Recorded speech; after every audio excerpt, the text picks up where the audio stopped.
So we've got the cleaving punch, and I'm coming in like this, but it's kinetic punch. Rather than if I was throwing a boxing punch, it looks very similar. But I'm coming over on the kinetic line with that.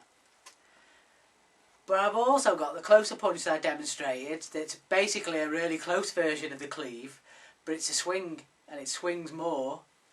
It's more of a swinging motion, because it's closer, it comes across more. Like I demonstrated in part 2 with the close cleave, when I tilt my wrist forward, close up, then when I'm further out here with my wrist tilted forward, then when I do the hammer fist motion, I can do that swing but land on the knuckle with a punch. So when I'm further down I can do it, but when I'm higher I've also got the options, and there's more available angles swinging in with the hammer punch rather than the hammer fist. So I'm not hitting with the soft part underneath, I'm hitting with the knuckle and it's a punch. So then standard hammer fist comes down with the lower part of the knuckle on the weaker bones, and it's not lined up and it's a swing. With the kinetic hammer fist I'm coming down on the kinetic part of the knuckle, so it's actually a punch. So because it's a punch and it's on the kinetic part, there's a significant step up in power compared with the hammer fist. So you can use it in all the angles that you would use a hammer fist from, but it comes in and it hits with the kinetic part of the knuckle.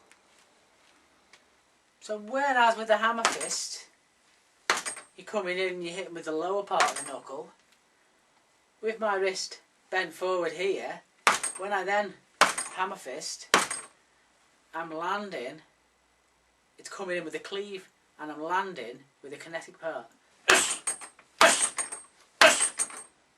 It's surprising just how powerful it is from this position. So you'll notice in the UFC how it's very rare that you see him throwing a hammer fist stood up. Basically because you're throwing across like this, the elbow gets in the way, so it's really difficult to throw the punch in, to throw the hammer fist in when you're sort of stood up, because you've got to sort of come across and whip the elbow in. It takes up so much more room. Even with a boxing punch, there's nowhere near the whip in the elbow that there is in the hammer fist. So when I'm stood up, then because it's more of a punch, then again I'm not locking the wrist, I'm just bending it down, and then I'm throwing the hammer fist motion, but rather than coming in here where I have to come deeper with the elbow to drive the pad of the hand in, then I can actually keep the elbow out here. So there with the hammer fist I have to come in, look how close the elbow is, then the elbow stays out, I'm still hitting with the kinetic part of the knuckle. I'm going to run through the hammer punch on the ground in detail on the next clip, which is going to be on the ground punching. But for now, just have a little look. So, ordinary hammer fist, I swing in, I hit with the lower part of the pad.